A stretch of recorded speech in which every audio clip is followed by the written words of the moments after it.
part of my soul.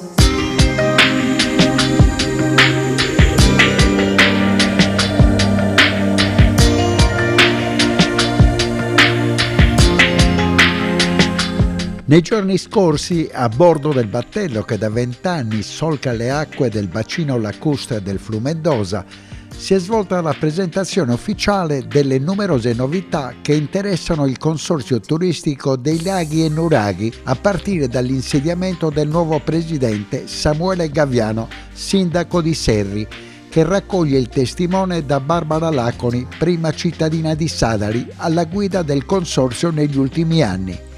Un territorio della Sardegna centro-meridionale si rinnova e punta sul turismo sostenibile. Un nuovo slancio per una delle realtà più affascinanti e autentiche della nostra regione. Il consorzio apre un nuovo capitolo della sua storia e si prepara a trasformare profondamente il modo in cui il territorio viene raccontato, vissuto e promosso. Fondato nel 1993, riunisce 8 comuni: Esterzini, Goni, Isili, Nurallao, Orrori, Sadari, Serri, la comunità montana Sarcidano Barbagia di Seulo e 3 importanti realtà private: la società di navigazione Laghi di Nurri, il ristorante Omo Aju di Orrori e l'Unione Pastori di Nurri. La missione è chiara: valorizzare e promuovere un'area unica per la sua ricchezza naturalistica, storica e culturale, mettendo a sistema bellezze paesaggistiche e risorse locali in una visione comune. Il Consorzio ha avviato un ambizioso piano di rilancio con diverse azioni strategiche che vanno dalla riduzione delle quote associative per favorire la partecipazione di un numero maggiore di realtà locali all'ampliamento della base sociale, aprendo a bed and breakfast, agriturismi, home restaurant, associazioni e piccole imprese artigiane. Sono in programma un piano pluriennale di comunicazione per rafforzare l'identità del territorio, un restyling dell'immagine visiva con un logo moderno e una grafica coordinata che raccontino il territorio in modo immediato e evocativo, il rifacimento del sito web per migliorare la fruibilità dell'offerta turistica, accordi con tour operator e agenzie per inserire il prodotto Laghi e Nuraghi nei pacchetti nazionali e internazionali. Chi sceglie di esplorare le terre dei laghi e dei nuraghi potrà da ora in poi immergersi in una natura incontaminata fatta di boschi, cascate, laghi e canyon, ma anche scoprire siti archeologici di valore straordinario come i nuraghi e i complessi preistorici che punteggiano il territorio. Sicuramente il rilancio del consorzio è importante per tutto il territorio della comunità montana, anche se, come ho già accennato nel mio intervento, non tutti i comuni sono soci del consorzio, ma essendo la comunità montana socia li rappresenta tutti insieme, perché è un territorio ricco di tante cose, ricco di monumenti, ricco di cultura e di storia, ed è questa la cosa più importante che verrà poi portata avanti all'interno anche del discorso del consorzio turistico dei laghi. Con la tendenza negli ultimi anni sta cambiando, il turista va a cercare più quella che è la vita di tutti i giorni, quindi di visitare i posti dove si vive la vita quotidiana, e quindi su questa linea dobbiamo insistere, magari spostare il turismo da quello estivo, che è dedicato più nella nostra isola ovviamente alle coste e alle spiagge, spostarlo più in altri periodi dell'anno per far sì che le persone possano appunto visitarci e vivere la nostra quotidianità in questo entroterra molto molto particolare. Sì, oggi siamo qui per andare a stringere un patto come fondazione col Consorzio Turistico dei Laghi, perché dobbiamo andare a promuovere quello che è l'immenso patrimonio che il territorio può offrire a chi viene a farci visita. Noi come fondazione andiamo a promuovere e gestire i 3 siti più importanti del territorio, che sono Prano Montedio di Goni, Nuraghi a Rubi di Orroli e Santa Vittoria a Serri. Non basta, io credo che il visitatore debba, oltre a ammirare l'immenso patrimonio archeologico, ma debba anche immergersi in quello che è l'ambiente che li circonda. Se i nostri antenati hanno deciso di realizzare i monumenti più importanti in questo territorio, è perché oggi come allora danno tanto a chi viene qui a farci visita. oltre a promuovere bisogna anche saper vendere, non svendere, ma è complicato perché comunque vai a scontrarti con quello che è il sistema tedioso della burocrazia. Oggi uno che decide di fare un'operazione, realizzazione di un'azienda, di un albergo o di qualsiasi altra cosa che abbia un risvolto poi attraverso quello che sono le maglie della burocrazia, trova difficoltà. E questo forse è il gap non solo della Sardegna ma dell'Italia stessa. Stiamo lavorando ad un importante progetto turistico che veda il coinvolgimento di più protagonisti, sia pubblici che privati, affinché il consorzio faccia la sua parte nello sviluppo turistico, culturale, ma anche economico del nostro territorio. Parliamo di piccoli comuni e parliamo di sviluppo turistico, è importantissimo fare rete non soltanto coinvolgendo le istituzioni pubbliche ma anche gli operatori privati, soltanto così si riesce a far crescere il territorio. E il concetto di turismo lento, di turismo rurale sta prendendo sempre più piede e questo territorio ha tanto da offrire da questo punto di vista. È una cosa fondamentale per cercare di creare occasioni di sviluppo per un intero territorio, a maggior ragione questi territori delle zone interne della Sardegna, sempre più abbandonati a se stessi, e queste sono occasioni importanti per cercare di stabilire occasioni comuni di sviluppo turistico, ma non solo. Il turismo lento, il turismo esperienziale sta creando nuove occasioni di turismo, è una forma di turismo molto richiesta e i nostri territori, l'Acon in particolare, ma anche tutti i territori del consorzio, si stanno attrezzando per far sì di rispondere in una maniera più ottimale a questo tipo di esigenze. Dobbiamo sicuramente fare di tutto per continuare a sostenere queste iniziative. Noi facciamo parte del consorzio nel momento in cui è nato. È vero che ci sono stati molti momenti di difficoltà, come succede spesso nei nostri territori, ma presumo ovunque. Dobbiamo comunque fare uno sforzo comune affinché continuino a lavorare per promuovere il territorio, perché far arrivare la gente in questi territori consente di continuare a tenerli in vita e consente anche di mantenere i servizi, perché badate, quando non c'è gente anche i servizi vengono eliminati e questo ci sta succedendo purtroppo.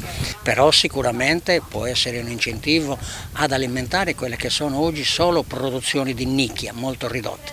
Se il flusso turistico diventa importante è chiaro che anche lo spazio locale e anche le attività che noi vorremmo aprire in cittadine come Cagliari, Nuoro, Sassari possono essere comunque aiutate in questo processo di innovazione e di crescita. Sono ottimista sicuramente, sono anzi convinto che è un modo essenziale per continuare a mantenerci in vita e continuare a sostenere i giovani affinché rimangano nei nostri territori, altrimenti sarà il deserto.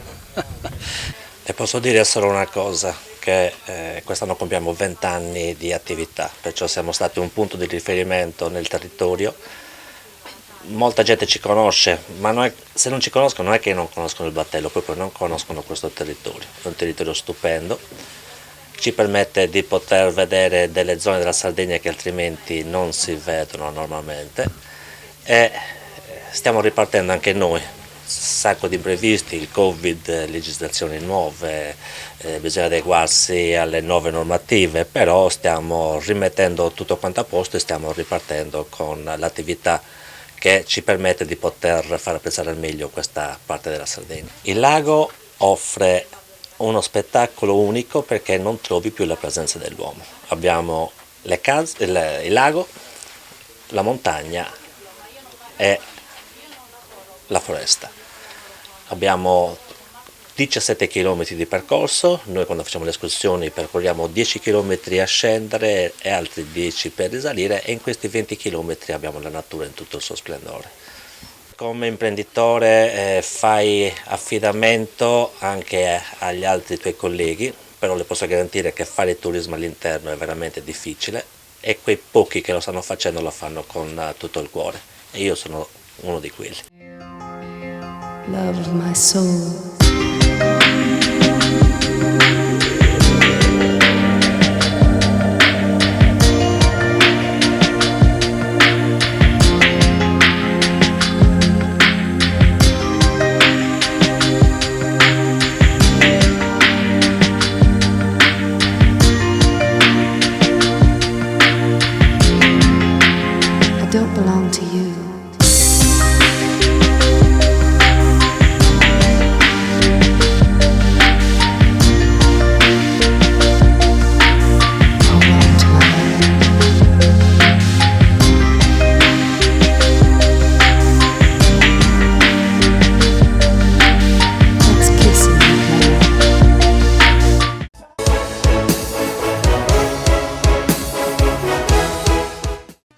Cofimer, consorzio di garanzia collettiva Fidi, dal 1977 a sostegno del terziario. Il partner migliore nella ricerca di finanziamento più adatto a voi e nella trattativa per ottenere un fido alle migliori condizioni. Cofimer, il primo consorzio di garanzia collettiva Fidi a sostegno del terziario, in Sardegna.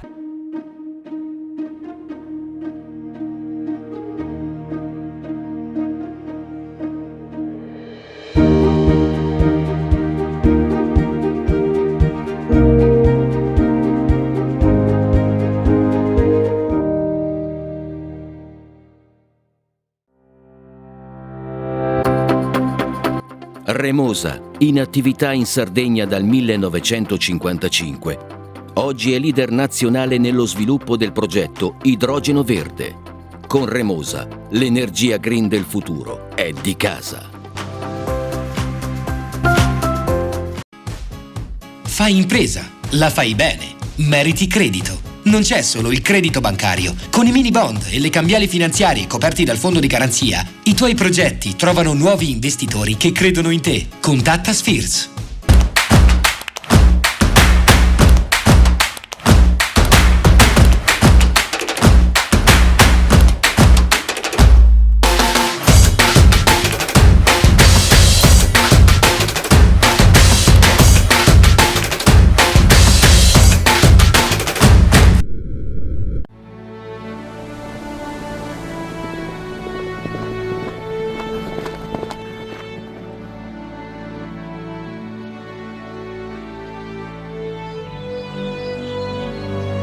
Nel cuore della Sardegna esiste un luogo dove natura e bellezza si incontrano. È qui che nascono i vini della cantina Suentu. Suentu, vini nuovi da terre antiche. Meno scartoffie e più efficienza? Conta su CNA. CNA, l'associazione degli artigiani e delle imprese italiane.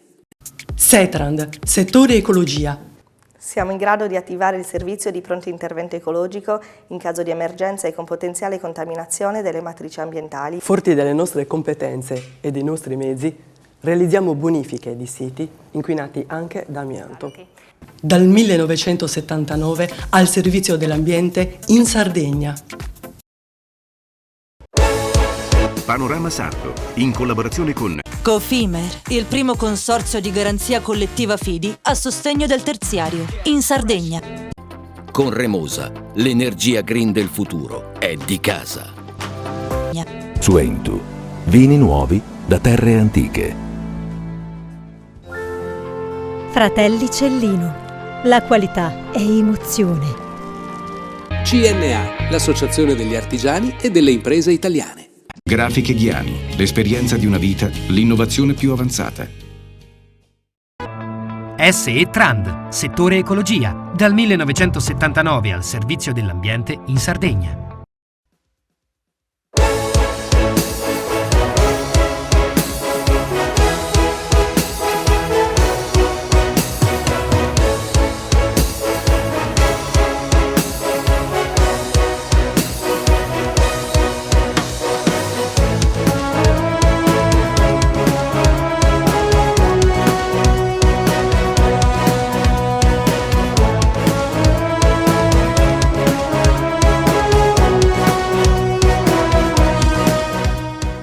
In apertura di questa nuova puntata di Panorama Sardo continuiamo a occuparci di intelligenza artificiale. Lo facciamo con uno specialista a livello nazionale, si chiama Emanuele Chieppa, è milanese, lavora per una delle più grandi società del settore che mi sembra che da 20 anni si occupa del tema.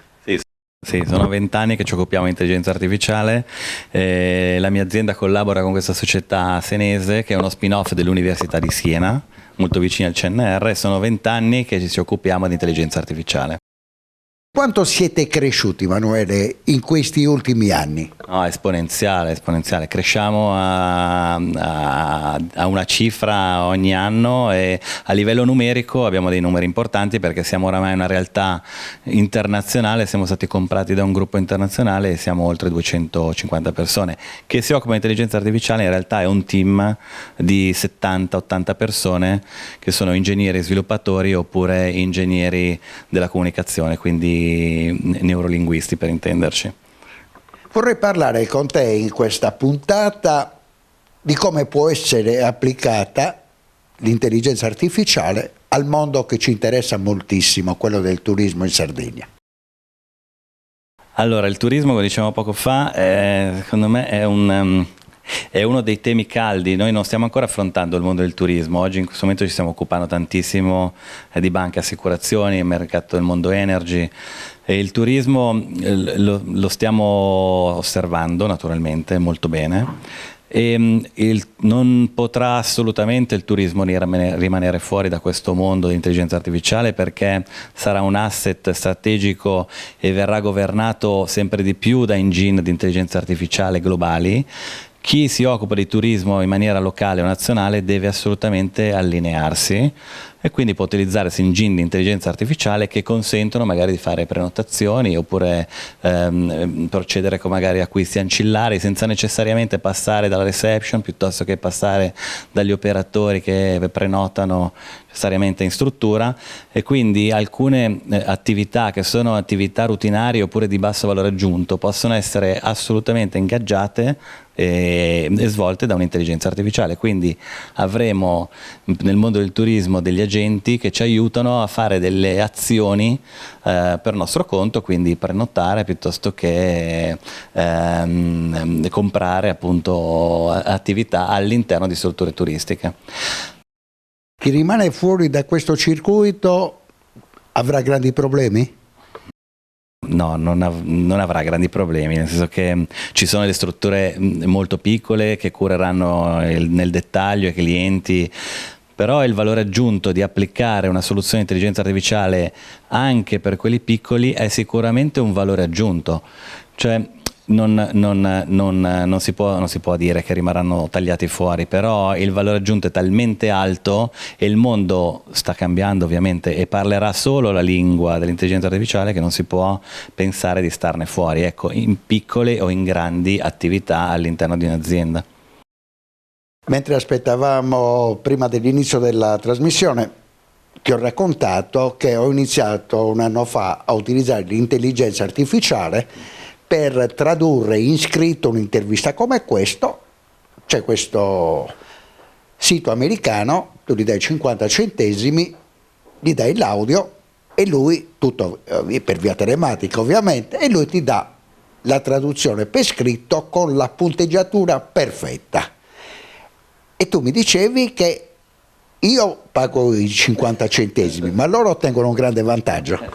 Sì, il vantaggio diciamo sta da tutte le parti. Ovviamente lei in questo momento sta comprando con una fee un servizio, ma non compra solo il servizio, cioè contribuisce con l'inserimento del video e delle informazioni che lei sta dando a generare un dataset, quindi genera una grande knowledge che l'azienda a cui lei si fornisce, presso di cui lei si fornisce per questo servizio, acquisisce e ne beneficia per offrire servizi a sua volta a cascata ad altre persone che utilizzeranno l'applicazione. È un po' come utilizzare i grandi big player, cioè OpenAI piuttosto che ChatGPT. Il beneficio ovviamente è win-win. Sembra tutto gratuito a basso costo, in realtà tutti stiamo contribuendo ad arricchire un patrimonio che non è nostro ma è di qualcun altro. Quali saranno i limiti futuri di questo tipo di innovazione? Ci si fermerà? No, non ci sono limiti, adesso è solamente l'inizio, ne vedremo delle belle, cioè sicuramente l'intelligenza artificiale prenderà piede in maniera esponenziale su una serie di attività.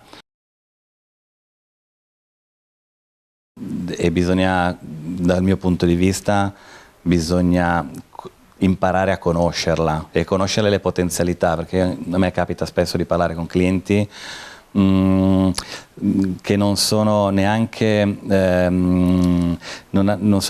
abituati a pensare con un cambio di paradigma, su come l'intelligenza artificiale potrà supportarli.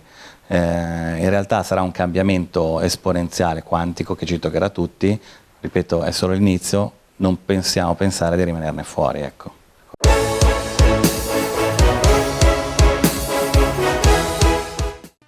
Cofimer, consorzio di garanzia collettiva Fidi, dal 1977 a sostegno del terziario. Il partner migliore nella ricerca di finanziamento più adatto a voi e nella trattativa per ottenere un fido alle migliori condizioni. Cofimer, il primo consorzio di garanzia collettiva Fidi a sostegno del terziario, in Sardegna. Esiste una terra famosa per il suo grano, dove da generazioni si tramanda l'arte della macinazione, che una famiglia ha trasformato nel metodo Alma a doppia decorticazione. Alma, dal latino anima, perché macina solo l'anima del chicco, quella più pura, che dà alla pasta un colore brillante e un gusto intenso. Così nasce la nuova pasta Cellino. Fratelli Cellino, Mastri Mugnai, dal 1955. Remosa, in attività in Sardegna dal 1955. Oggi è leader nazionale nello sviluppo del progetto Idrogeno Verde. Con Remosa, l'energia green del futuro è di casa. Difficile rapporto con le banche? Conta su CNA. CNA, l'associazione degli artigiani e delle imprese italiane.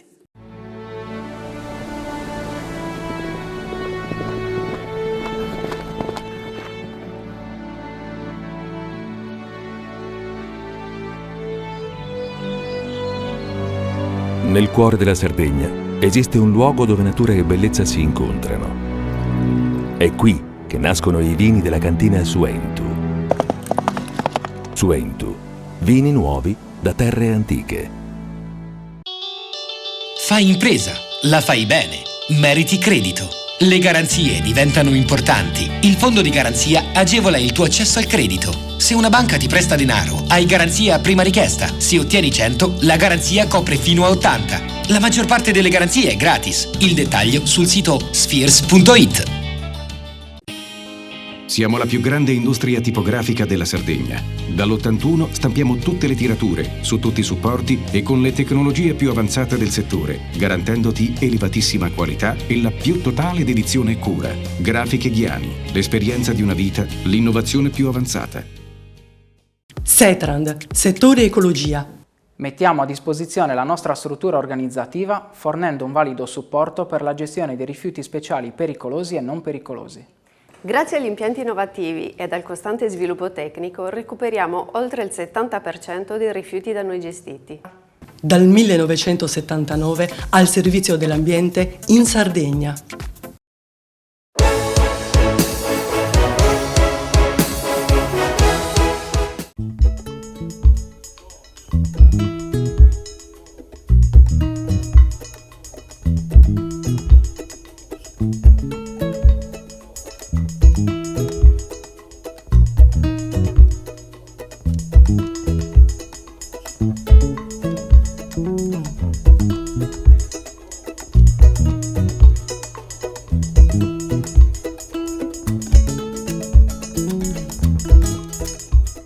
Panorama Sardo è ritornato a Milano per partecipare all'evento nella sede dell'Università IULM Wine Euro Engagement Index for Young People, o più semplicemente Canonau, il vino giovane, un progetto promosso dall'Agenzia regionale Sardegna Ricerche e Assoenologi Sardegna, in collaborazione con l'Università Milanese, l'associazione Vinoway con la supervisione di Steve Kim, responsabile Vinitaly International. Una giornata nell'aula magna dell'Ateneo della Modernità e dell'Innovazione fondato nel 1968 dal senatore Carlo Bo e dal professor Silvio Baridon, con sede centrale nel capoluogo lombardo e distaccata a Feltre, per assistere alla presentazione dei primi lavori di analisi sulla capacità di comunicazione online, presenza nei social più diffusi, Facebook, Instagram, TikTok, di 20 aziende sarde produttrici di Canonau in 15 territori dell'isola che commercializzano e producono molteplici tipologie di vino dalle uve autoctone di Cannonau con diversi protocolli di lavorazione. Nel dettaglio convenzionale, agricoltura integrata, biologico, biodinamico isolano per produrre rosato, rosso giovane, rosso riserva, rosso molto strutturato, rosso tradizionale, rosso passito, rosso liquoroso e anche lo spumante. Obiettivo del progetto è quello di fornire delle indicazioni utili ai produttori e ai tecnici sulla corretta comunicazione e in particolare la tipologia di prodotto preferito dai giovani, fornendo elementi preziosi per capire e anticipare i mercati futuri. All'interno di ogni cantina siamo andati poi ad analizzare quelli che sono il sito web e i social e tutte quelle che sono le difficoltà riscontrate e le opportunità su cui ogni cantina potrebbe andare a lavorare per raggiungere il nuovo target di mercato che appunto, come spiegavo prima, sarebbe la Gen Z. Da questa analisi sono emersi appunto diversi spunti per ogni cantina su cui potrebbero lavorare e riteniamo appunto questo incontro molto formativo sia da parte nostra, perché comunque abbiamo svolto un grandissimo lavoro di analisi e di ricerca, esatto, sia dall'altra parte per le cantine, perché comunque è un nuovo spunto, una nuova visione soprattutto giovane, esatto, e quindi delle nuove opportunità su cui poi lavorare e approfondire le loro ricerche per poi andare a individuare nuovi target di mercato e sviluppare nuove vendite, ecco. L'Università Yulm, il centro di ricerca di neuromarketing, è coinvolto da quasi 6 mesi in un'attività di ricerca molto particolare, quella di studiare il rapporto che c'è tra giovani e un particolare prodotto come il Cannonau. Siamo di fronte a un momento difficile per il mondo del vino, soprattutto appunto per i vini rossi e particolarmente corposi e con forte grado alcolico, e capire quali sono appunto gli elementi attrattivi del prodotto da parte dei giovani è un obbligo che ci tocca gestire. La ricerca ovviamente nasce in un contesto particolare, perché abbiamo il finanziamento da parte della Regione Sardegna, Sardegna Ricerche, il coinvolgimento di VinoWay per tutto ciò che ha a che fare con la supervisione, diciamo, delle attività di ricerca, oltre che la comunicazione di quello che si farà, e ovviamente Assenology, nella persona del presidente della sezione sarda Mariano Murro. Ovviamente non potevamo non avere anche il coinvolgimento della donna del vino, la Stevie Kim, che lavora tanto nel mondo del Vinitaly, per avere un quadro completo delle attività di ricerca da svolgere. Un'esperienza fantastica, abbiamo avuto l'opportunità di lavorare sul Cannonau, su come comunica e sul perché, insomma, quali sono le opportunità di crescita del Cannonau. Abbiamo capito che è un vino molto diverso da quello che ci si aspetta, molto versatile, questa è la cosa che ci ha sorpreso di oggi, quindi che passa da vini un po' più facili da bere a vini molto più complessi e interessanti. Una giornata fantastica, vi ringrazio, grazie a VinoWay per... Finalmente il Cannonau sale in cattedra, oggi abbiamo la possibilità di presentare appunto i vini delle 20 aziende che hanno partecipato al progetto Cannonau, il vino giovane, e abbiamo avuto l'opportunità di sentire gli interventi dei ragazzi che hanno partecipato al corso di Food Master Wine, che hanno analizzato la presenza sui social e la modalità di comunicazione delle 20 aziende partecipanti, e tra pochi minuti inizierà la degustazione dei vini selezionati per rappresentare appunto le produzioni del Cannonau in Sardegna, con la presenza di 15 territori diversi, diverse tipologie anche di aziende, da cantine private di grandi dimensioni, cantine private di piccolissime dimensioni, cantine sociali, e anche di diverse tipologie di prodotto, di protocollo di lavoro, quindi dai vini convenzionali ai vini biologici, ai vini biodinamici, ai vini ottenuti da lotta integrata. E ci saranno tutta una serie di tipologie che mostreranno la capacità di questo vitigno di esprimersi in maniera diversa, creando prodotti diversi. Quindi ci sarà lo spumante, ci sarà il rosato, ci sarà il rosso giovane fruttato, ci sarà il rosso riserva, il rosso più strutturato e tannico, il rosso passito e addirittura il rosso liquoroso, quindi con una paletta grandissima, ecco, di offerta anche per il pubblico, e sono sicuro che ci saranno dei risultati molto interessanti anche da parte dell'apprezzamento dei giovani, consigli che saranno utili per noi tecnici e aziende per capire che cosa produrre nel prossimo futuro per andare incontro al loro gusto. Però io parlo alla mia generazione, io ho 23 anni e penso che questo prodotto sia molto interessante per noi, per riscoprire un po' l'importanza del vino e di ciò che può comunicare all'estero, ciò che quanto dà importanza al Made in Italy. Siamo confrontati con una classe di un master della Yulm, il Master in Food and Wine Communication. I ragazzi hanno portato avanti uno studio, un approfondimento sulla parte di comunicazione di una selezione di cantine che partecipano al progetto e di una selezione di vini. Hanno presentato i loro lavori sulla comunicazione da parte delle cantine e la mattina e di pomeriggio c'è stata una masterclass su una selezione di vini.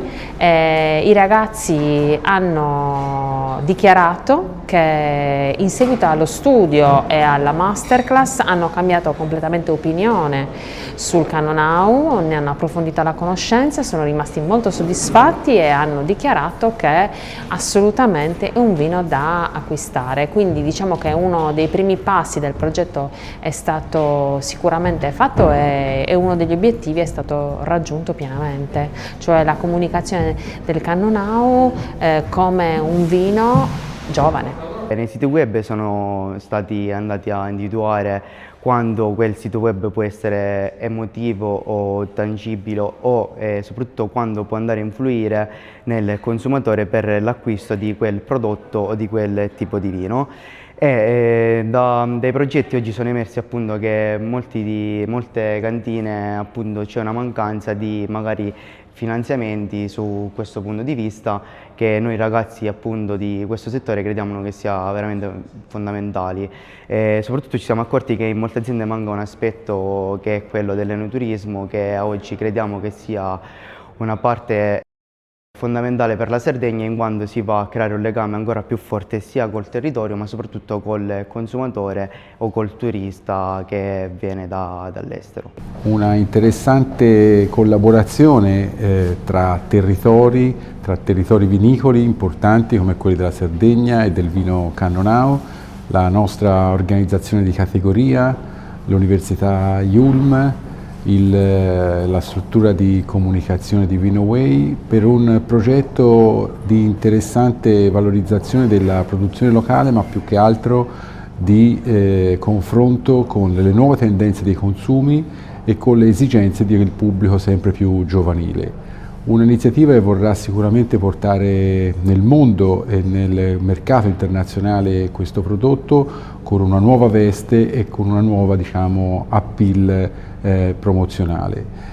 Questi tipi di interventi sono quello che spesso promuoviamo, cerchiamo anche di valorizzare come legami tra territori e operatori e strategici della comunicazione. Una ricerca dal punto di vista comunque attrattivo per quanto riguarda il sito neutro, quindi presentano dei pro e dei contro, ma soprattutto dai social media comunque è venuto fuori che comunque la ricerca è stata approfondita e quindi diciamo che hanno presentato comunque degli elementi attrattivi. Siamo ovviamente contenti della nostra collaborazione con Assenologi Sardegna, con Assenologi Nazionale, con Steve Kim, con la Yulm di Milano e anche con appunto Ricerca Sardegna, che siamo convinti e siamo sicuri che questa iniziativa potrà dare dei risultati eccellenti e affinché anche a noi potrebbero essere utili per far sì che i giovani si possano avvicinare al mondo del vino.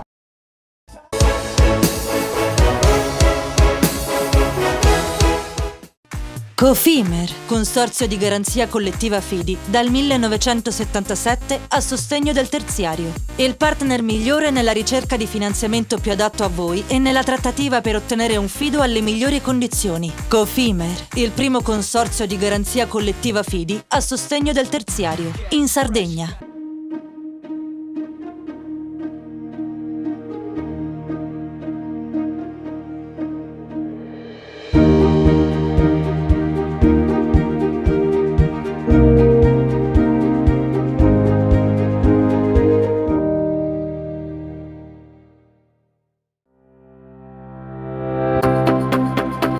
Remosa, in attività in Sardegna dal 1955.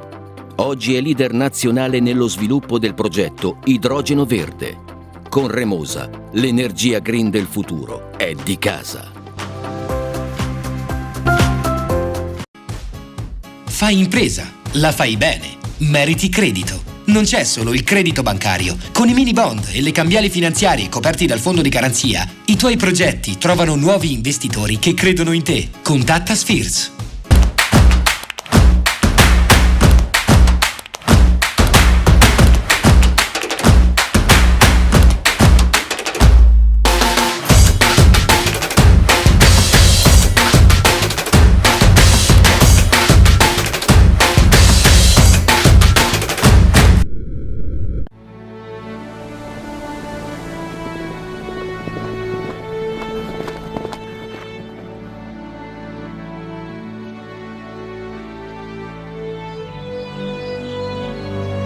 Nel cuore della Sardegna esiste un luogo dove natura e bellezza si incontrano. È qui che nascono i vini della cantina Suentu.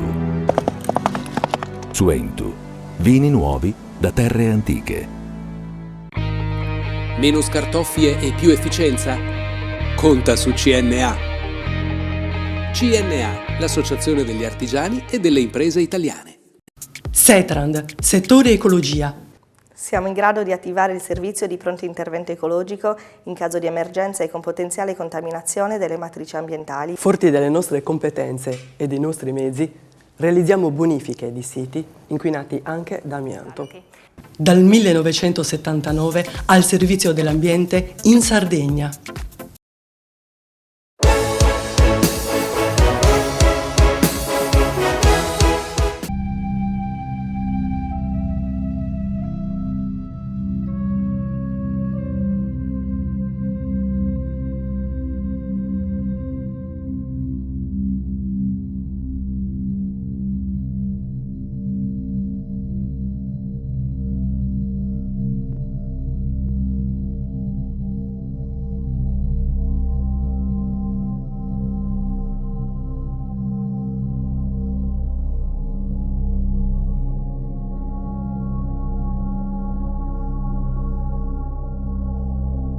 Valerio, buonasera. Un tomo straordinario che esplora quella che è stata la Sardegna nel mondo romano fino a Costantino. L'ha scritto il professor Attilio Mastino, già rettore dell'Università di Sassari, storico e conoscitore attento e raffinato di quelle realtà. Professore, ma il latino sopravvive quasi intonso in alcune aree della Barbagia? Noi avevamo un sacerdote, padre Turtas, che faceva le prediche in sardo e a Bitti, e io restavo a bocca aperta perché sembrava di sentire una predica in latino.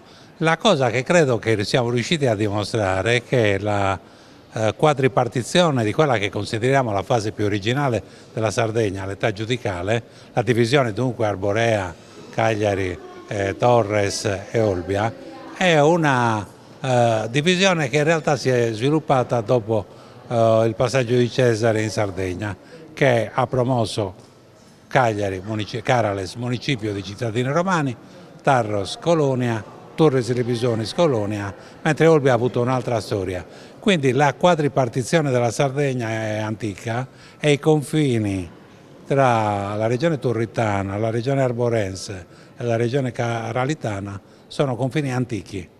Quanto tempo ci vuole per redarre e seguire 3 tomi quali la Sardegna nel mondo romano fino a Costantino? Beh, chiaramente qui c'è un mare di roba pubblicata, cioè gli archeologi e gli storici hanno lavorato moltissimo in questi ultimi 20 anni.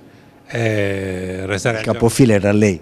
No, il capofila abbiamo avuto tanti grandi maestri come Giovanni Lilliu, come Piero Meloni, Giovanna Soggiu, tanti archeologi come Barreca, ma tanti altri, Mario Torelli, il professor Zevi, tanti altri davvero, la Simonetta Angiolillo. Ci sono stati davvero, Cagliari ha avuto un'occasione incredibile, Cagliari e la Sardegna, che è quella del passaggio di tanti grandi maestri, e credo che il quadro che oggi si ha della Sardegna preistorica, protostorica, fenicio-punica, romana, nel senso che è completamente cambiato, ma questi aggettivi non dicono che la Sardegna è diventata romana, ma che un poco anche Roma ha acquisito le culture della Sardegna.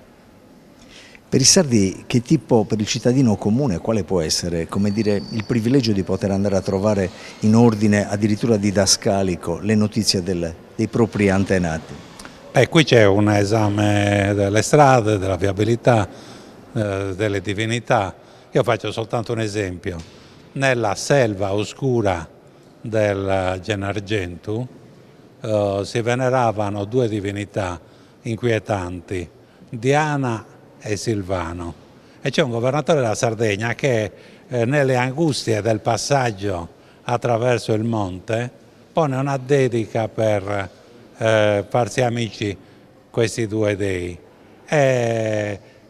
Si tratta di un governatore che all'epoca di Traiano ricorda di essere passato nel Nemus Sorabense, nel bosco sacro di Sorabile. Siamo a 1000 metri di altitudine, laddove appunto la cultura sarda è più profonda e ancestrale, addirittura conserva fasi dell'epoca preistorica. Basta pensare al nome Babai del Sardus Pater, che è un relitto paleosardo arcaico che sopravvive non soltanto in epoca punica ma anche in epoca romana. Ma la parola stessa di nuraghe oggi è documentata almeno 5 o 6 volte sulle iscrizioni.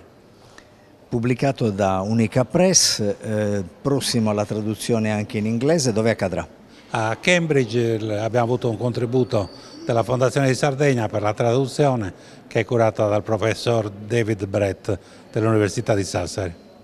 Sono attratto però appunto da questa lettura proprio perché penso che in questo mondo in cui apparentemente così globalizzato Roma potrebbe diventare un fatto relativo e quindi tutto quello che è attinente a Roma per l'isola potrebbe diventare un fatto relativo, in realtà diventa proprio significativo proprio perché l'esperienza in particolare dell'impero romano è uno di quelli che può dare invece una chiave di lettura della modernità per quella caratteristica profetica di inclusione dello straniero, inclusione del diverso, superamento dei confini geografici, culturali, e quindi la Sardegna in particolare può avere bisogno di riscoprire nella storia questa capacità straordinaria. Peraltro temi attualissimi, questi dell'inclusione, questa dell'attenzione alle etnie, questa dell'attenzione all'identitarietà che non è esclusiva, non è ad escludendum ma è avvicinante. È avvicinante e spesso proprio si fonda su una radice forte, importante sul territorio, proprio perché si è radicati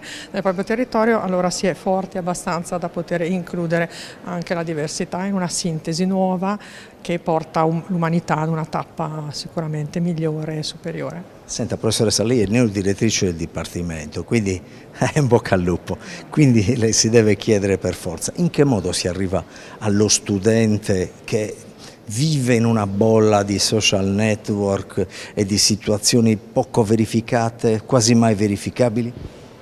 Proprio con il fascino che ha la documentazione e su fasi storiche più antiche siamo avvantaggiati, anch'io mi occupo di cose antiche, antichissime talora, e credo che il fascino di questi documenti, la complessità, il fatto che sia una sfida, lo stesso capire questi testi che non sono di immediata. Capire e interpretare, mi vuol dire. Tradurli, leggerli negli originali, questo è importante, acquisire, e per la nostra facoltà è fondamentale nell'ambito dell'antichistica dare gli strumenti agli studenti per poter leggere di prima mano i testi, non accontentarsi delle sintesi altrui. Questo vuol dire rendere liberi gli studenti di interpretare direttamente con gli strumenti propri, con capacità sicure.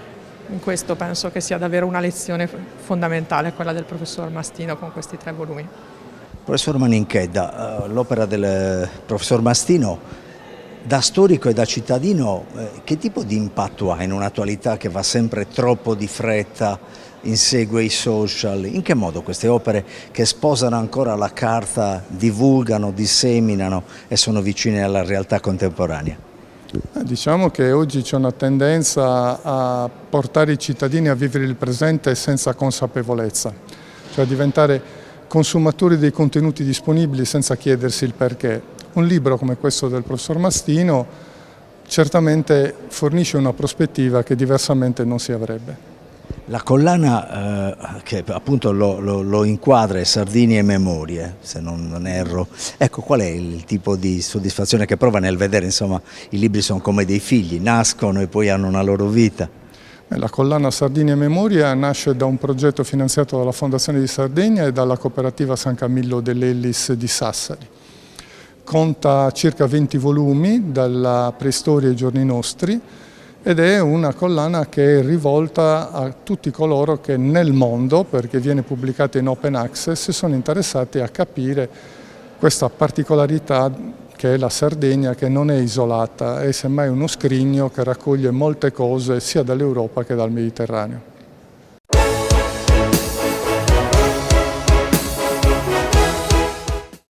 Cofimer, consorzio di garanzia collettiva Fidi, dal 1977 a sostegno del terziario. Il partner migliore nella ricerca di finanziamento più adatto a voi e nella trattativa per ottenere un fido alle migliori condizioni. Cofimer, il primo consorzio di garanzia collettiva Fidi a sostegno del terziario, in Sardegna. Siamo la più grande industria tipografica della Sardegna. Dall'81 stampiamo tutte le tirature, su tutti i supporti e con le tecnologie più avanzate del settore, garantendoti elevatissima qualità e la più totale dedizione e cura. Grafiche Ghiani, l'esperienza di una vita, l'innovazione più avanzata.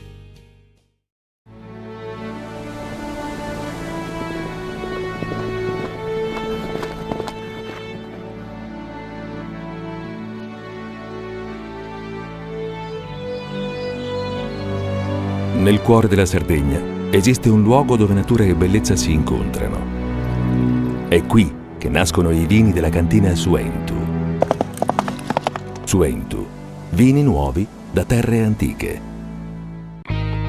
Nessuno lotta per la tua impresa? Conta su CNA. CNA, l'associazione degli artigiani e delle imprese italiane. Remosa, in attività in Sardegna dal 1955. Oggi è leader nazionale nello sviluppo del progetto Idrogeno Verde.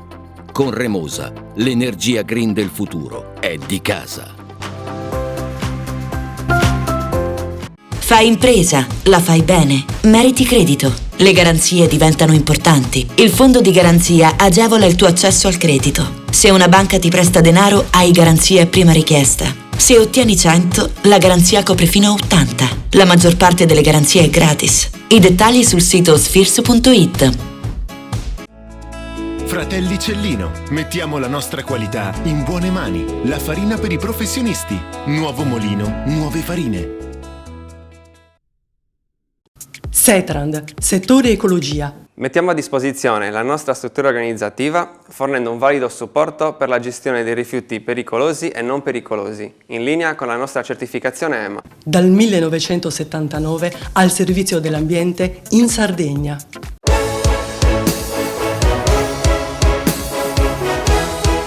Di un sole meraviglioso e anche oggi sono sbarcati a Cagliari i vertici di Ryanair per confrontarsi con gli assessori regionali dei trasporti e del turismo, Cuncureddu e Manca, e per chiarire che senza il taglio dell'addizionale comunale che la compagnia irlandese paga a Cagliari Elmas, Alghero Riviera del Corallo e Olbia Costa Smeralda, saranno rivisti i progetti in programma per la Sardegna. Primo passo, niente nuove rotte per il 2025. Secondo, blocco dei voli su Alghero nella stagione invernale. Con i suoi 4 milioni e mezzo di passeggeri in transito negli scali sardi, quasi la metà del totale annuale, la compagnia low cost rappresenta oggi il principale vettore nei collegamenti con l'isola. Ryanair ha lanciato il suo piano operativo per l'estate 2025 che per la prima volta non ha previsto nuovi investimenti a causa, secondo i vertici della compagnia, del peso delle addizionali municipali che penalizzano i passeggeri e non portano alcun beneficio alla Sardegna e hanno un impatto negativo sul turismo locale. Vediamo i numeri previsti per l'anno in corso. Disponibilità nell'isola di 3 aeromobili che si traducono in 300 milioni di dollari di investimento a Cagliari, 71 rotte totali, 4,4 milioni di passeggeri all'anno, supporto ad oltre 3.300 posti di lavoro. Se l'esecutivo regionale della Sardegna dovesse eliminare l'addizionale municipale, Ryanair promette un'immediata inversione di rotta, impegnandosi per oltre 2 milioni di nuovi passeggeri all'anno, 4 nuovi aeromobili e una nuova base nel Nord Sardegna con la creazione di oltre 900 nuovi posti di lavoro locali ed il lancio di nuove rotte nazionali e internazionali verso mercati chiave come Germania, Francia, Regno Unito e paesi nordici. Ma ascoltiamo il responsabile commerciale per l'Europa della compagnia irlandese. I think to be fair to the Sardinian... La Regione Sardegna è consapevole che ci potrebbero essere dei rischi e una riduzione a partire dall'inverno 2025, quindi da novembre 25 a marzo 26, con una riduzione significativa dei voli a Cagliari e anche nessun volo ad esempio ad Alghero. Per questo oggi è arrivato il momento di agire, il momento delle discussioni diciamo che è anche terminato, è arrivato il momento di agire e di fare qualcosa per mantenere la connettività tutto l'anno nei 3 aeroporti sardi. And I think what we said to them, the time for talking is now over, we now need to take action. È la prima volta che una conferenza stampa di Ryanair non avviene nell'aeroporto di Cagliari. It's the first time that a press conference of Ryanair takes place not in the airport, in Cagliari Airport. No, I think we've had press conferences. No, noi abbiamo un ottimo rapporto con gli aeroporti della Sardegna, con l'aeroporto di Cagliari, anzi chi lavora nel management degli aeroporti sono consapevoli che oggi i paesi, i mercati, le regioni competono tra loro. Noi siamo presenti in 40 mercati e 260 aeroporti e loro sono consapevoli di questo. Non dico l'attuale governo regionale, ma anche i precedenti hanno avuto un po' un approccio un po' lento nel capire cosa bisognava fare e in che termini agire. Adesso è venuto il momento di farlo per fare in modo che la connettività sia salvaguardata per tutto l'anno in Sardegna. Both in Italy and across Europe. Cosa rappresenta la Sardegna nel business europeo di Ryanair? What does it mean, Sardinia, for the European business of Ryanair? It's very important. I want to be very clear this morning. Ryanair wants... La Sardegna è molto importante, noi amiamo la Sardegna ed è questo il motivo per cui abbiamo presentato questo piano di crescita che prevede appunto 2 milioni di passeggeri in più, 4 nuovi aeromobili basati, 30 nuove rotte per passare da 70 a 100. Per farlo è necessario abolire l'addizionale municipale e il nostro investimento consentirebbe non solo di aumentare la connettività ma anche di destagionalizzare e risolvere il problema appunto della seasonality, per fare in modo che ad esempio nei mesi di spalla, nei mesi non di altissima stagione, oggi è una giornata bellissima di febbraio, c'è il sole, ci sono 15 gradi, mancano 2 cose, i voli e i turisti. Announcing Jason McGuinness here, announcing our summer schedule in Sardinia. Happy to confirm 4 aircraft investment Cagliari. Purtroppo non è un operativo di crescita, non possiamo annunciare oggi nuove rotte, nuovi aeromobili basati, non possiamo annunciare una crescita significativa. Il problema e il motivo di questo è la persistenza dell'addizionale comunale, che è un freno alla crescita, un freno agli investimenti e all'attrazione degli investimenti. Abbiamo presentato un piano importante alla Regione Sardegna, è un piano che prevede oltre 2 milioni di passeggeri in più, 4 nuovi aeromobili basati e 30 nuove rotte per arrivare a circa 100 rotte dalle 71 attuali. Per farlo è necessario ridurre i costi di accesso, abolire l'addizionale comunale che oggi pesa sui passeggeri, come hanno fatto in Italia regioni come la Calabria, il Friuli Venezia Giulia, l'Abruzzo, che dopo aver abolito l'addizionale comunale stanno beneficiando di una forte crescita di Ryanair in termini di connettività, nuove rotte, nuovi investimenti e quindi anche nuovi posti di lavoro tra diretti e indotto. In return they've been rewarded with additional Ryanair capacity. Nel fine settimana è arrivata la replica dell'assessora dei trasporti Barbara Manca, che ha sottolineato che in linea con la strategia che la Giunta sta definendo per rafforzare i collegamenti aerei, in considerazione del fatto che la sospensione della cosiddetta addizionale comunale comporterebbe necessariamente la copertura dei mancati introiti per l'erario statale da parte della Regione Sardegna, è indispensabile ragionare in un quadro complessivo di politiche e di interventi. Rispetto alle altre regioni italiane che ad oggi hanno deciso di farsi carico dell'addizionale comunale, ha sottolineato la responsabile regionale dei trasporti, la Sardegna ha un valore nettamente superiore in termini di mercato aereo e di passeggeri trasportati. Infatti, il gettito attuale derivante dall'applicazione dell'addizionale sui passeggeri che transitano negli aeroporti sardi vale oggi 34 milioni di euro, quasi il doppio del valore complessivo delle altre regioni che hanno deciso di sospendere alle compagnie aeree l'applicazione della tassa. L'assessorato ha portato al tavolo con Ryanair il proprio punto di vista e la propria strategia di sviluppo del libero mercato, complementare alle rotte in continuità aerea. L'obiettivo è che nelle prossime settimane la discussione possa proseguire anche con il coinvolgimento di tutti i vettori interessati alla Sardegna e con il supporto e la condivisione delle forze politiche rappresentanti il Consiglio regionale. L'auspicio è che qualunque sforzo economico della Regione, ha concluso Barbara Manca, possa tradursi in reali benefici per il territorio, con un incremento dei collegamenti soprattutto nei periodi meno congestionati. L'obiettivo dell'esecutivo è quello di favorire uno sviluppo sostenibile del traffico aereo che garantisca vantaggi concreti per i cittadini sardi e per l'economia locale.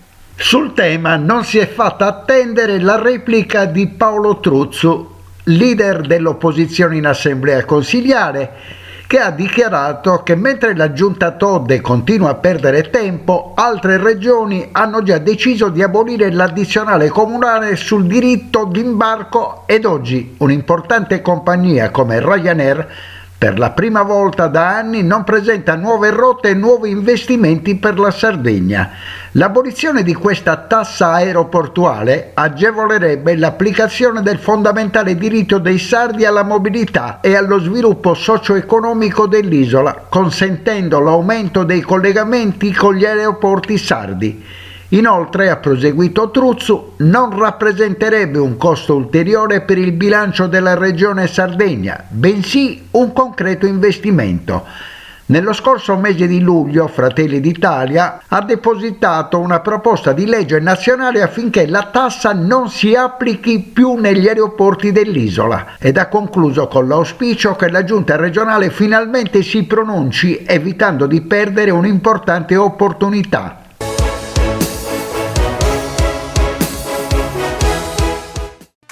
Cofimer, consorzio di garanzia collettiva Fidi, dal 1977 a sostegno del terziario. Il partner migliore nella ricerca di finanziamento più adatto a voi e nella trattativa per ottenere un fido alle migliori condizioni. Cofimer, il primo consorzio di garanzia collettiva Fidi a sostegno del terziario, in Sardegna. Siamo la più grande industria tipografica della Sardegna. Dall'81 stampiamo tutte le tirature, su tutti i supporti e con le tecnologie più avanzate del settore, garantendoti elevatissima qualità e la più totale dedizione e cura. Grafiche Ghiani, l'esperienza di una vita, l'innovazione più avanzata.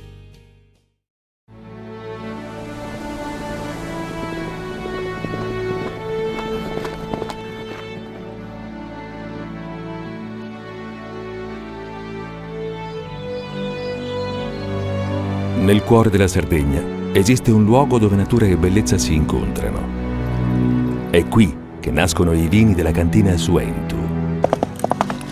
Suentu, vini nuovi da terre antiche.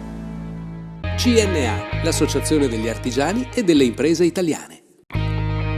Difficile rapporto con le banche? Conta su CNA. CNA, l'associazione degli artigiani e delle imprese italiane.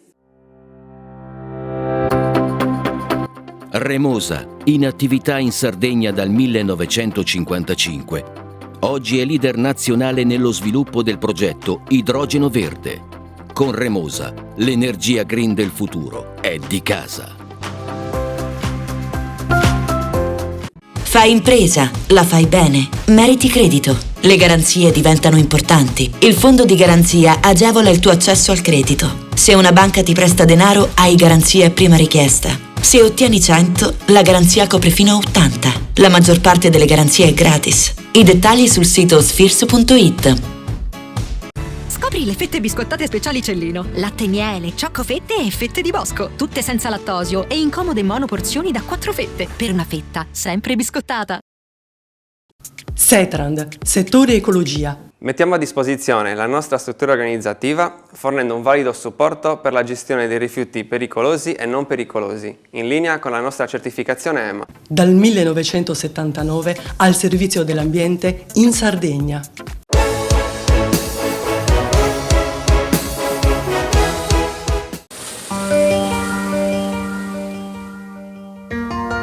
La scorsa settimana ci siamo soffermati sulle ragioni del ritardo nel varo della finanziaria 2025. Oggi lasciamo la parola all'assessore della programmazione del bilancio Giuseppe Meloni, che è anche vicepresidente dell'esecutivo regionale, nel suo intervento in aula che precede il voto per il via libera all'esercizio provvisorio fino al 31 marzo. Ascoltiamolo. Innanzitutto ringrazio pressoché tutti gli intervenuti, colleghi di minoranza, per insomma, le parole utilizzate nei miei confronti.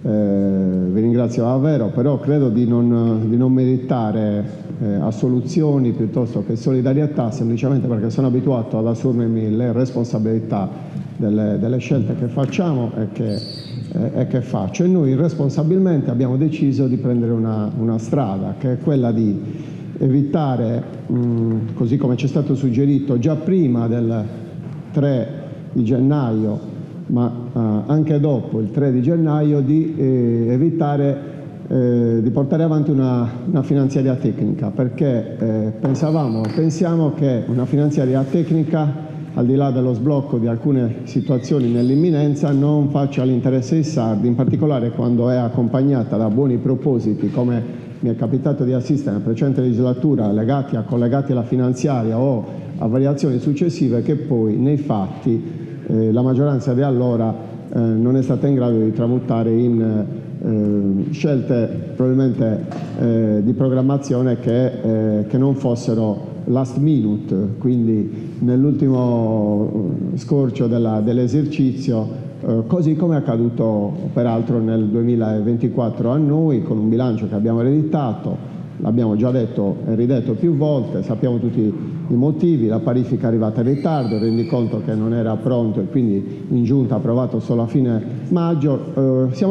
Avevamo una scelta in autunno, che era quella di ereditare un avanzo che avrebbe dovuto produrre ulteriore avanzo, peraltro un avanzo che era contenuto semplicemente perché nella famosa legge 17 del 2023, nella maxi variazione di bilancio in coda alla precedente legislatura, sono state vincolate qualcosa come 1 miliardo di euro, altrimenti sarebbe stato un avanzo molto maggiore. Tutta quella mole di risorse che sono state reimportate negli esercizi successivi, l'assessore Fasolino sa bene insomma come funziona, perché prima di me si è occupato l'allora assessore Fasolino appunto del tema. Ecco, tutte quelle risorse da riscrivere e da reimputare in annualità successive previste con i vincoli in quella variazione sicuramente non aiutano. Io stesso sono sollecitato per fare in modo di capire che fine abbiano fatto una marea di interventi che vengono rimbalzati da un assessorato all'altro, e questo è dovuto probabilmente anche alla fretta con la quale sono stati concepiti in coda a quell'esercizio. Però questo, unitamente alla variazione approvata a novembre, ha determinato sicuramente un appesantimento nel lavoro degli uffici, che non è mica terminato con l'approvazione in quest'Aula della variazione, ma è terminato sostanzialmente a Natale, anzi forse anche sotto Capodanno, perché se si pensa che prima di Natale abbiamo pagato qualcosa come 1 miliardo di euro e impegnato anche molto di più, probabilmente ci rendiamo conto del fatto che ci fossero degli uffici a lavoro su questo, gli stessi uffici che poi sono chiamati negli assessorati e nei servizi finanziari a mettere in piedi una la manovra. E quindi lo dico qui davanti a voi, davanti ai sardi, uno dei motivi principali per i quali c'è stato il ritardo è determinato da questa mole di lavoro che si è accumulata e che ci ha impedito di fare riflessioni rispetto a una manovra che partiva e parte con 300 milioni disponibili su un bilancio pluriennale che non era il nostro. Quindi quando fai la prima manovra devi prevedere un bilancio pluriennale in 3 annualità, non semplicemente un'annualità da rivedere come quando poi prosegui con un bilancio tuo, in buona sostanza. Ecco, assumere delle decisioni con 300 milioni di margine. Se pensiamo, paragoniamo questi 300 milioni di margine per le questioni che volevamo portare avanti, contenute nel piano regionale di sviluppo, nel nostro programma, nelle nostre intenzioni, ecco, 300 milioni quando qualche mese prima, con 2 variazioni, però purtroppo solo sul 2024 avevamo 700-800 milioni di margine. Capiamo tutti che è difficile, insomma, programmare. Gli assessori presi dall'entusiasmo, l'adrenalina, non so, giusto, credo che sia giusto, dell'inizio legislatura avevano, insomma, molte proposte da porre in campo e l'assessore al bilancio insieme alla Presidente devono un po' fare da filtro, da tramite. Qualcuno dice che dobbiamo fare appunto il ruolo di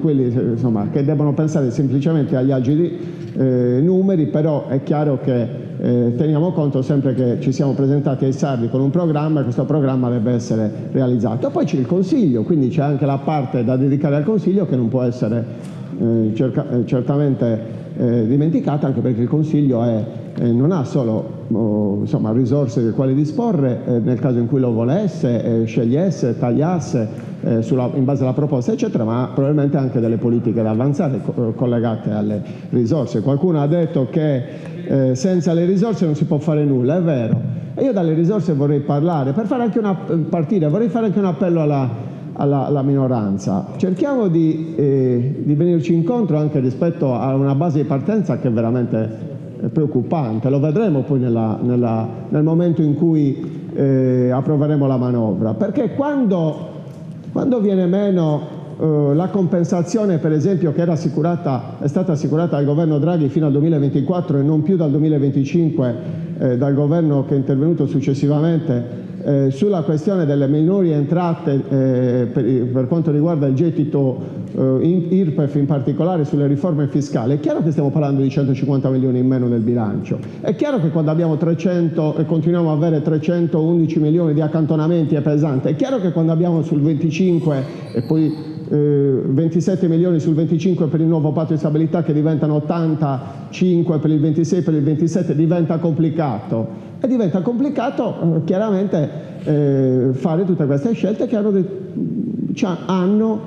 determinato, insomma, degli approfondimenti almeno in fase di proposta. Chiaramente poi li vedrete tutti nelle prossime settimane, vi renderete conto insomma, che quello che dico, insomma, probabilmente corrisponde alla realtà. E allora quello che è il mio appello alla minoranza è a tenere conto di questo e a tener conto che sicuramente sono stati accumulati dei ritardi dei quali ci assumiamo la responsabilità. Non è la prima volta, non voglio elencare, insomma, la prima manovra del 12 marzo tecnica, eravamo tutti con la mascherina qua dentro, insomma sappiamo bene che è stata approvata in quelle condizioni, ma anche nel 2021 a fine febbraio, il 9 marzo 2022, il 21 febbraio 2023 lei, consigliera Aroni, c'era in quella manovra, insomma anche lei ha approvato l'esercizio provvisorio. Ugualmente il collega Chessa, che era consigliere assessore, insomma non è che lo capisco di più da chi frequenta quest'aula solo da aprile del 2024, insomma per il resto capisco anche la dialettica, insomma, il fatto che si debbano portare avanti certe posizioni, ed è giusto così, e io rispetto come sempre le posizioni di tutti perché è giusto. Però vorrei chiedervi appunto una comprensione da questo punto di vista, e allora avremo 37 giorni da regolamento. Qualcuno dice sono termini ordinatori, ecco, se la minoranza, come oggi ha ribadito, tiene tanto al fatto che i comuni debbano avere le risorse nel più breve tempo possibile. Il fatto che il sistema economico della Sardegna e tutti i portatori di interesse debbano avere uno sblocco in questa direzione, ecco, io credo che 37 giorni siano più che sufficienti, e quindi quelle paventate allungamento dei tempi, si parla addirittura di maggio, che implicherebbero un ostruzionismo che non è sicuramente nella direzione, nell'interesse dei sardi, è solo una rappresentazione in questa fase legata alla dialettica politica, appunto, ma poi credo e spero non si tramuti nella realtà, perché immagino che abbiate voi per primi a cuore gli interessi dei sardi, quindi sono certo che lavoreremo insieme per migliorare il testo della manovra e per fare in modo, appunto, che venga approvata una manovra migliore possibile nei tempi, che siano quelli consoni che ci prefiguriamo. Colgo l'occasione per ringraziare, come ha fatto il Presidente della Commissione, tutta l'Aula, tutta la Commissione. Ancora qualche minuto.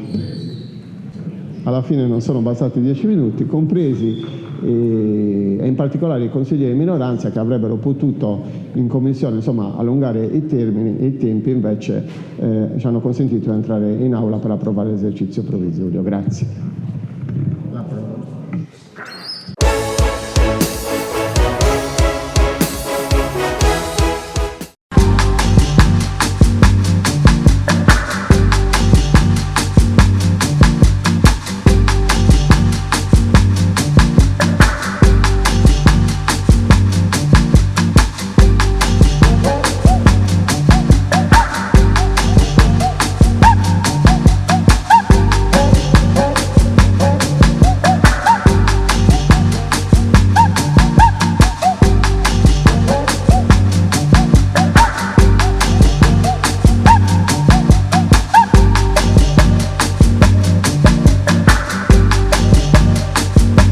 La Federazione Italiana Mediatori Agenti d'Affari, aderente a Confcommercio Imprese, che rappresenta in Italia oltre 14.000 imprese e 45.000 addetti, nell'ambito della mediazione merceologica ha operativa al proprio interno la consulta, che si riunisce periodicamente per esaminare collegialmente le tematiche più importanti del comparto a livello nazionale e promuovere le iniziative migliori da adottare nell'interesse della categoria, attraverso incontri con le istituzioni di riferimento e organizzando seminari e convegni dedicati ai temi di rilevanza per i mediatori merceologici. A Cagliari, in accordo con la Camera di Commercio, si è ipotizzato un progetto di sviluppo per i mediatori merceologici, soprattutto nel settore agroalimentare, con il sostegno della consulta e la collaborazione del Polo Agroalimentare della Sardegna. La professione del mediatore, infatti, richiede un'esperienza approfondita del mercato di riferimento, con particolare riguardo,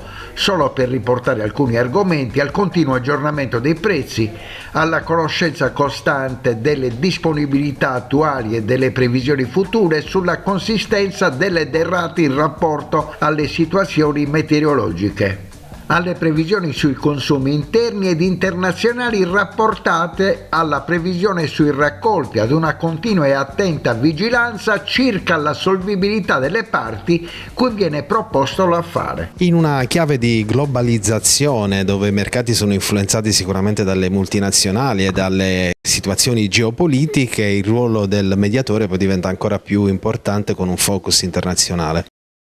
Certo, diciamo che il nostro compito è proprio quello di adattarci alle nuove situazioni geopolitiche e cercare di fornire la soluzione migliore ai nostri clienti, che tante volte sono aziende di dimensioni non molto grandi, per cui effettivamente faticano a trovare un posto, a trovare il loro ruolo, diciamo, all'interno dell'economia nazionale e internazionale. Il mediatore, appunto, è colui che sta nel mezzo, è colui che conosce bene i mercati, sia sia da parte dei fornitori sia da parte appunto degli acquirenti, per cui hai un'idea abbastanza precisa del fabbisogno, diciamo, dei propri clienti e di quello che diciamo, i produttori e i fornitori possono offrire.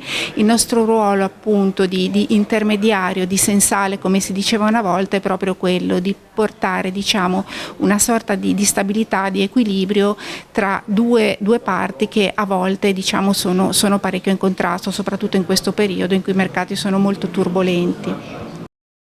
Dal suo osservatorio l'aumento dei prezzi può indicare la qualità ha un prezzo, bisogna pagarlo, nel senso che per arrivare poi ai clienti finali che ne usufruiscono, quindi questo dagli alimentari all'abbigliamento, tutto quello che è il terziario, però poi quando c'è l'aumento si storce sempre un po' il naso.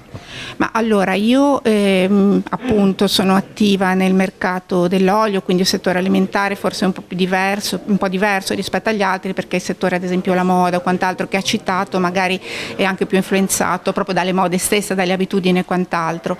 Per quanto riguarda il settore degli alimentari, senz'altro il costo, il prezzo molte volte, anzi nella maggior parte dei casi, è rappresentativo di una qualità piuttosto alta. Bisogna considerare che in questo periodo, in questi ultimi anni, abbiamo subito talmente tanti scombussolamenti a livello internazionale, guerre, cambiamento climatico, pandemie, che effettivamente hanno fatto schizzare i prezzi di alcuni prodotti alle stelle proprio per la mancanza, no? Per la mancanza di questi prodotti sui mercati, no? Pensiamo per esempio al momento in cui è scoppiata la guerra in Ucraina, che non arrivava più olio di mais, olio di semi da là, per cui ci siamo dovuti inventare in un primissimo momento un altro olio da mettere banalmente nei barattoli delle conserve, e quindi c'è stato un altissimo ricorso all'olio d'oliva e quindi i prezzi dell'olio d'oliva sono schizzati alle stelle. Dopodiché ci sono stati periodi di siccità che naturalmente hanno dimezzato, se non addirittura di più, il raccolto, in particolare in Spagna, per cui veramente abbiamo avuto un periodo in cui i prezzi dell'olio continuavano ad aumentare fino a livelli veramente mai visti in passato. Quindi sì, il prezzo alto è tante volte sinonimo di qualità, ma è anche un indicatore di come si stanno muovendo i mercati. In prevalenza in importazione, il mio mercato è soprattutto, diciamo, il mercato internazionale, il mercato del Mediterraneo. Parleremo in modo particolare anche di tutti gli eventi politici anche in ambito internazionale, specialmente in un momento come questo dove l'America dichiara di dover aumentare anche i dazi per ciò che riguarda alcuni diciamo, prodotti che arrivano direttamente dall'Italia.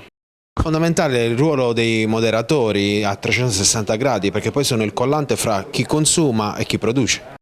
Direi che come mediatori merceologici qua in Italia noi siamo un'eccellenza come federazione, perché siamo l'unica federazione che annovera questa categoria professionale, ma inoltre il mediatore merceologico controlla e verifica anche tutte quelle peculiarità delle varie derrate alimentari e ortofrutticole e tutto ciò che poi alla fine andiamo ad ingurgitare, che deve rispondere a determinate caratteristiche. È importantissimo.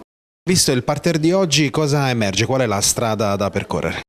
Oggi presentiamo un progetto dei merceologici anche in ambito camerale. Con la Camera di Commercio di Cagliari Oristano stiamo portando avanti tutta una serie di programmi finalizzati proprio all'accrescimento numerico di questa categoria professionale. Una categoria professionale che è destinata ad aumentare e ad essere proprio diciamo, attore principale nell'economia e nella distribuzione anche alimentare e non solo. La Sardegna, il sud Sardegna che lei rappresenta, come si colloca in una chiave nazionale ma internazionale, perché ovviamente è tutto legato appunto dalle compravendite tra i mediatori e chi acquista? Ma allora noi siamo come al solito, come FIMA Sud Sardegna, diciamo gli apripista di alcuni aspetti fondamentali. Oggi presenteremo questi progetti proprio perché è nostra intenzione, vista e considerato la richiesta anche del mediatore merceologico all'interno dei vari mercati isolani, proprio lo sviluppo di queste figure professionali. Io opero nel centro agroalimentare di Fondi, che è diciamo tra i più importanti mercati italiani e forse europei, e ci troviamo qua per cercare di ampliare il mondo della merceologia. Lei arriva da un mercato che ha un focus molto nazionale e anche internazionale. Il nostro ruolo è importante per capire i prodotti, capire le provenienze e da fare, stabilire dei prezzi che sono congrui per poter operare nel settore. Chiaramente la nostra è una professionalità che parte da lontano, perché il lavoro della mediazione è un lavoro importantissimo che è fatto di conoscenza, che è fatto di, tra virgolette, capire le qualità dei prodotti, dei sapori, che è molto importante. Perché oggi noi purtroppo abbiamo a che vedere con tanti prodotti di importazione e quindi il nostro prodotto nazionale, che ha un valore aggiunto, e a volte ci sono dei prodotti di nicchia che valgono sui mercati e che cercano sui mercati. Perché? Perché è un prodotto che ha sapore, ha gusto e arriva sulle tavole degli italiani. In Sardegna è rarissima questa figura professionale del mediatore merceologico, che è nient'altro che il vecchio sensale, la figura di mediatore che da sempre è esistita ed esiste negli affari e che in Sardegna si è limitata agli affari in campo immobiliare, quindi gli agenti d'affari di mediazione immobiliare ce ne sono parecchi, ma sono rarissime le figure di mediatori che operano nel campo degli scambi merceologici, quindi abbiamo diverse categorie, dalle granaglie al riso, dai prodotti ortofrutticoli all'olio, tantissimi prodotti che possono essere in modo più agevole, più efficace, offerti sul mercato attraverso queste figure professionali, che possono svolgere anche un ruolo importante, soprattutto in rapporto con i mercati esteri, quindi si fa tanto parlare di export manager, ma sono figure analoghe a quelle dei mediatori che mettono in contatto l'offerta con la domanda e possono davvero concretamente aiutare la nostra economia. Quindi un lavoro molto importante questo fatto dalla FIMA, dalla Confcommercio e che la Camera di Commercio senz'altro sostiene con molta forza. Le conclusioni le affidiamo a quello che è l'interesse più importante del telespettatore, i costi delle produzioni agricole. Abbiamo visto che dopo tanti anni, almeno 10 anni, in cui i costi, ma soprattutto i prezzi delle produzioni ortofrutticole sono rimasti sostanzialmente invariati, diciamo, negli ultimi 3 anni invece sono aumentati in maniera significativa, perché purtroppo sono aumentati molto i costi di produzione e quindi i prezzi sono rimasti alti e penso che tenderanno a rimanere alti, quindi non soltanto per aumento del costo dell'energia, ma ha inciso molto il costo delle materie prime, per esempio anche i fertilizzanti che provenivano molto spesso dall'Ucraina, per cui diciamo, sono tutti elementi questi che hanno determinato, diciamo, un aumento strutturale dei costi. E quindi purtroppo non ci dobbiamo aspettare una riduzione diciamo, importante dei prezzi e infatti abbiamo visto in tutti questi anni che purtroppo il budget a disposizione delle famiglie non è aumentato e quindi è vero che diciamo, il valore complessivo delle vendite è aumentato, ma sono diminuite le quantità. Questo vuol dire che ciascuno di noi consuma un po' meno di frutta e verdura rispetto a quello che anche rispetto alle raccomandazioni dell'OMS dovrebbe consumare.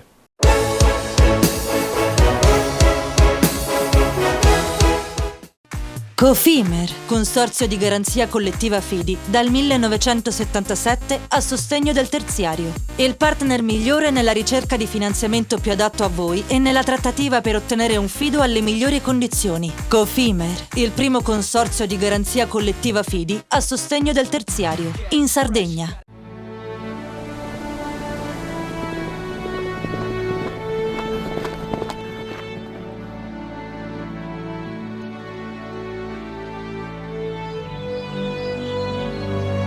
Nel cuore della Sardegna esiste un luogo dove natura e bellezza si incontrano. È qui che nascono i vini della cantina Suentu.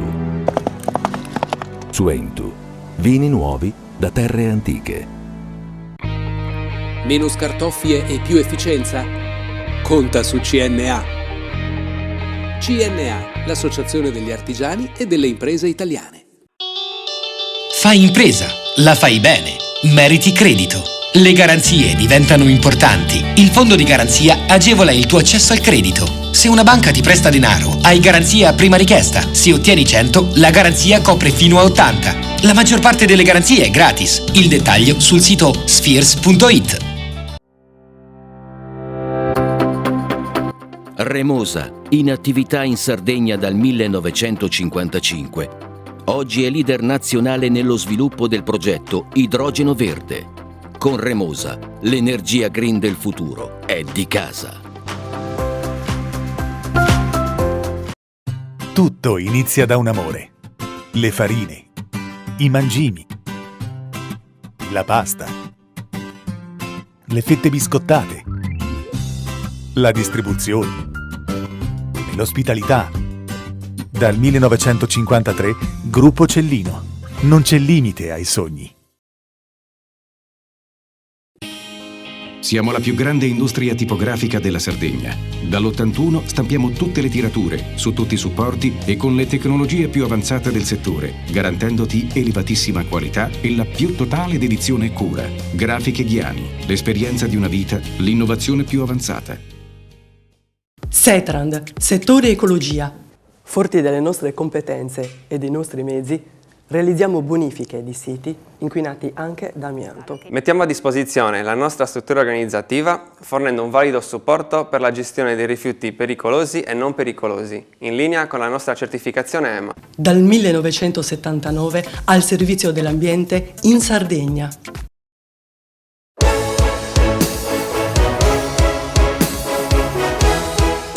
E siamo in chiusura di trasmissione che abbiamo aperto parlando di intelligenza artificiale e rimaniamo sul tema dell'innovazione tecnologica. Parliamo di scienza, lo facciamo con l'amministratore unico del CRS4, professor Cao. Grandi novità che riguardano il futuro, soprattutto un avvio di questo 2025 che, come riportano i quotidiani sardi, è stato importante sotto il profilo dei brevetti. Sicuramente, grazie per questa occasione. Sì, abbiamo depositato proprio l'altro giorno 5 nuovi brevetti più un marchio. Sono 5 brevetti assolutamente volti e rivolti all'innovazione in vari settori, in vari campi, intelligenza artificiale in primis direi, ma io credo soprattutto stiamo dando un segnale importante anche in termini numerici e quantitativi di una realtà di ricerca che vuole dimostrare il raggiungimento di obiettivi quantificabili e misurabili come appunto il deposito di brevetti. Siamo cresciuti in questi anni che ho avuto l'onore e l'onere di gestire il centro con una numerosità di brevetti davvero significativa che prima non era, diciamo così, un tema particolarmente affrontato all'interno del centro. Io ho un dato che riguarda il 2023 che si era segnalato per un crollo del 43% dei brevetti in campo regionale, ma era un problema anche in campo nazionale. In 12 mesi un crollo, probabilmente ci sono state delle conseguenze, dei problemi dovuti al Covid. Cosa è successo? Cosa sia successo non lo so, sicuramente il dato è allarmante. Sicuramente il problema non è solo regionale ma è un problema nazionale, lo si stava dicendo in modo molto chiaro. C'è bisogno di un cambio di mentalità, un cambio di paradigma, occorre cercare di convincere in tutti i modi anche alle aziende, non solo ai centri di ricerca, alle università, di proteggere la proprietà intellettuale. Questo è, diciamo così, un tema delicatissimo, anche perché la numerosità di brevetti e la numerosità di marchi sono dei parametri che vengono utilizzati a livello mondiale per misurare il livello di innovazione del paese, della regione, del sistema che si prende, diciamo, in esame. Quindi diventa cruciale, al di là delle applicazioni evidentemente che questo tipo di strumenti o patrimoni, a seconda di come li si intende, devono avere un riscontro, e bisogna fare un lavoro anche, io credo, per cercare di trovare e individuare risorse specifiche per poter supportare questo tipo di percorso strategico, anche perché se depositare non è un costo particolarmente elevato, mantenere in vita il brevetto per 20 anni, prima che ci sia qualcuno che lo compri, ovvero che si vendano, si mettano a disposizione le royalties per che qualcun altro lo possa utilizzare, c'è bisogno di avere delle risorse. Tra i brevetti che sono stati presentati negli ultimi giorni ce n'è uno che incuriosisce il cronista, una piattaforma di comunicazione per le persone sorde per consentire il dialogo con la pubblica amministrazione. Di cosa si tratta? Si tratta appunto di un'applicazione di intelligenza artificiale che consentirà, noi abbiamo già ovviamente raggiunto dei risultati che ci hanno consentito di depositare il brevetto, ovviamente il tutto va ampliato. Si tratta in particolare di costruire appunto una piattaforma, un sistema che possa consentire diciamo così, agli utenti come dire, disabili in questo caso, di come dire, poter interagire e comunicare con diciamo un computer, uno schermo dove con la lingua dei segni si possa interagire direttamente appunto con, in questo caso, la persona sorda. Praticamente il computer rileva i movimenti dell'operatore e li trasforma in parole per l'impiegato della pubblica amministrazione. Questo nel caso in cui l'applicazione vada, come si sta ipotizzando di fare all'interno di uno dei progetti che abbiamo in corso, verso la pubblica amministrazione, ma naturalmente questo è un tema, come dire, no? Immaginate la fruibilità nei musei anche di persone sorde, immaginate altri scenari di applicazione, si aprono appunto delle prospettive davvero rilevanti e crediamo che tra l'altro questo sia un tema ovviamente legato alla disabilità che possa essere estremamente rilevante per la crescita del CRS4. Professor Cao, nell'ultima nostra chiacchierata del 2024 avevamo posto le basi per quello che è il vostro progetto principe, quello del supercomputer, quello del calcolo quantistico. Assolutamente sì, siamo ancora in ballo, stiamo cercando di raggiungere l'obiettivo, speriamo di poterlo fare, sarebbe davvero una occasione unica, io credo, in Sardegna per avere a disposizione una infrastruttura computazionale che sarebbe capace di attrarre risorse, sarebbe capace di attrarre ricercatori di alto profilo e si configurerebbe come in questo momento, ed è la macchina che stiamo pensando di acquisire noi, il primo, diciamo così, la prima infrastruttura allo stato dell'arte in Italia. Riusciamo a spiegare al telespettatore molto a digiuno di cose tecniche e scientifiche in che cosa si differenzia un computer quantistico dal computer che usiamo tutti i giorni?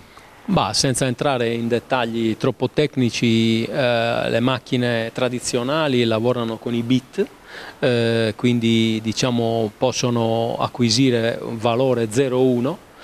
Viceversa le macchine quantistiche possono lavorare con un insieme di valori tra questi due decisamente superiori e questo ovviamente consente di raggiungere delle velocità e delle applicazioni che le altre macchine potrebbero persino non essere capaci di raggiungere in tempi biblici. Queste macchine nascono per risolvere problemi di ottimizzazione in vari campi di applicazione e rappresentano le macchine del futuro. Sarebbe davvero estremamente importante che la Sardegna si dotasse di una macchina allo stato dell'arte. Possiamo fare un esempio, dalla velocità di un'autovettura a quella di un aereo a reazione? Ma adesso il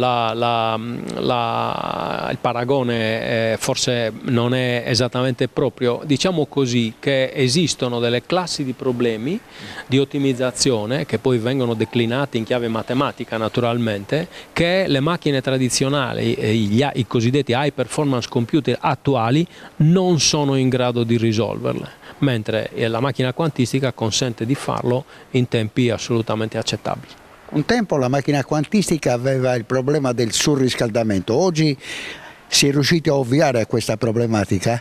Sì, diciamo così, ci sono tante tecnologie di raffreddamento. Noi abbiamo puntato su una macchina cosiddetta ad atomi neutri che consente di essere utilizzata e applicata in una qualunque stanza dove qualunque altra macchina classica viene tipicamente fatta funzionare. Quindi non esiste, per quanto riguarda quella specifica tecnologia, una problematica di raffreddamento, e siamo felici che esista questa ipotesi di lavoro, perché ovviamente il costo di una infrastrutturazione diciamo così, per esempio per macchine a superconduttori, prevede dei livelli termici così bassi che già di per sé quella infrastruttura ha un costo veramente proibitivo. Professore, approfitto della sua presenza per parlare di un altro tema che lei segue molto da vicino come Presidente del Distretto Aerospaziale. È notizia degli ultimi giorni che a Tortolì, nell'aeroporto di Tortolì, si stanno conducendo nuovi esperimenti di Nuriana Technologies, che è socio del vostro distretto e sta sperimentando sistemi elettronici per rilevare oggetti in volo. Sì, noi come il pubblico ricorderà abbiamo preso in affitto una fetta non irrilevante all'aeroporto di Tortolì a novembre del 2023. Quindi siamo poco più di un anno in pista con questa, diciamo così, disponibilità dell'infrastruttura che mettiamo a disposizione dei soci. Nel caso specifico l'azienda Nuriana Technologies aveva necessità di sperimentare questa tecnologia sviluppata in house e ha chiesto di poter utilizzare l'infrastruttura di Tortolì e questo credo sia, diciamo, un caso assolutamente positivo, no, di utilizzo dell'infrastruttura appunto aeroportuale da parte dei soci, che ovviamente infrastruttura, dico che ovviamente noi utilizziamo e altri soci utilizzano per valutazioni legate al mondo dei velivoli senza pilota sulla base e in forza di una progettualità finanziata dalla Regione Sardegna. Stanno per partire i titoli di coda, siamo alle conclusioni. Il progetto Marte continua a viaggiare, continua il suo percorso? Il progetto Marte continua a viaggiare, una quota parte di questo progetto è già finanziato ed è già operativo. Io ritengo che nel giro di qualche mese, penso a ottobre, già ci sarà un primo risultato importante in Sardegna, altri risultati di altri partner sono già in essere e naturalmente sono ripartite con il nuovo governo tutte le interazioni con i soggetti preposti a questo tipo di scenari, in particolare il tavolo tecnico del COMINT, e auspichiamo che si verticalizzi una azione decisiva per raggiungere l'obiettivo. Qual è l'obiettivo? Beh, l'obiettivo è portare l'Italia su Marte, noi abbiamo ipotizzato il 2031, vedremo se riusciremo a raggiungere questo target, anche eventualmente con interazioni a livello internazionale.